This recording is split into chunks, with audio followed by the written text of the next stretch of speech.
আমি আর মা আজ এসেছি সোনারপুরে দিদির বাড়িতে। তো বসে থাকতে থাকতে প্ল্যান করলাম যে চলো সবাই মিলে একটু ঘুরে আসি। তো কোথায় যাব? কাছাকাছিই তো আমাদের সব থেকে ভালো জায়গা, আমার প্রিয় জায়গা পাটুলি রয়েছে। তো আমরা ওখান থেকে ক্যাব বুক করে চলে এলাম পাটুলিতে। কলকাতা তো আমাদের প্রতিটা বাঙালিরই পছন্দের, বাঙালির হৃদয়ে রয়েছে। আর আমার হৃদয়ে রয়েছে পাটুলি। মানে পাটুলি জায়গাটা আমার বরাবরই খুব পছন্দের।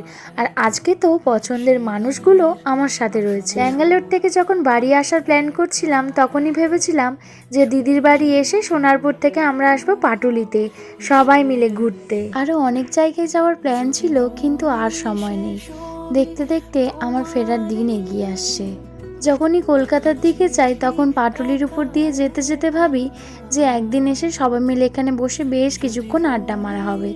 তো আজকের সেই সময়টা হয়েছে, আমরা সবাই মিলে পাটুলিতে বেশ ঘোরাঘুরি করছি। জানো তো, এখানে যখন ছিলাম তখন হয়তো এতটা বুঝতে পারিনি। যখন আমি কলকাতা থেকে দূরে চলে গেছি, পরিবারের থেকে অনেক দূরে চলে গেছি, তখনই বুঝতে পারি যে সবাইকে আমি কতটা মিস করি। আমার প্রিয় শহর কলকাতাটাকে আমি কত মিস করি। ঠিক যেন আমার শহর কলকাতাটাকে যেমনভাবে ভালোবাসি, ব্যাঙ্গালোরটাকেও ওই রকমভাবেই ভালোবেসে ফেলছি। কাজের সূত্রে ওখানেই থাকতে হবে, তাই যেখানে থাকি সেই জায়গাটাকে তো ভালো অবশ্যই বাসতে হবে। তবে কলকাতা আমাদের কাছে তো মনের প্রাণের শহর। যত দূরেই থাকি না কেন, সময় সুযোগ পেলে কলকাতার কাছে ফিরবো। কলকাতার কাছে ফেরা মানে আমার নিজের পরিবারের প্রিয় মানুষদের কাছে ফেরা। রাতের আলোতে পাটুলি অপরূপ সাজে সেজে উঠেছে।